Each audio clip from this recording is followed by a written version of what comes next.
তাছাড়াও আমাদের এই আন্তনগর হাওড় এক্সপ্রেস মহাকাশ যানটি বেঁধে রাখা হয়েছে রশি আর জিআই তার দিয়ে। ধারণা করা হয় মহাজাগতিক শক্তিশালী এই যানটি যখন মধ্য আকাশে যাবে তখনকার যাত্রীদের নিরাপত্তার কথা চিন্তা করেই এই ব্যবস্থা নেওয়া হয়েছে।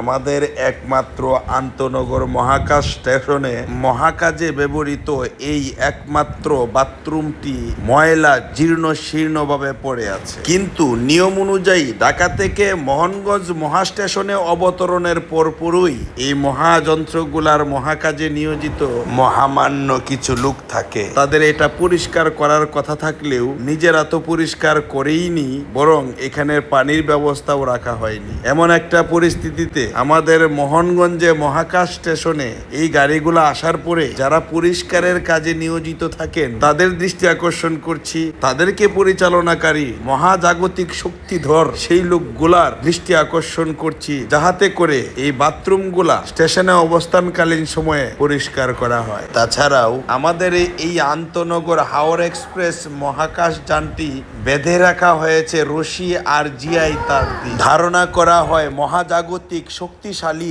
এই যানটি যখন মধ্য আকাশে যাবে তখনকার যাত্রীদের নিরাপত্তার কথা চিন্তা করেই এই ব্যবস্থা নেওয়া হয়েছে। মহাজাগতিক শক্তিশালী মহামূল্যবান মোহনগঞ্জের এই হাওড় এক্সপ্রেস একমাত্র মহাযানটিকে নিয়ে আপনার সুন্দর গুরুত্বপূর্ণ মূল্যবান মন্তব্য আশা করছি।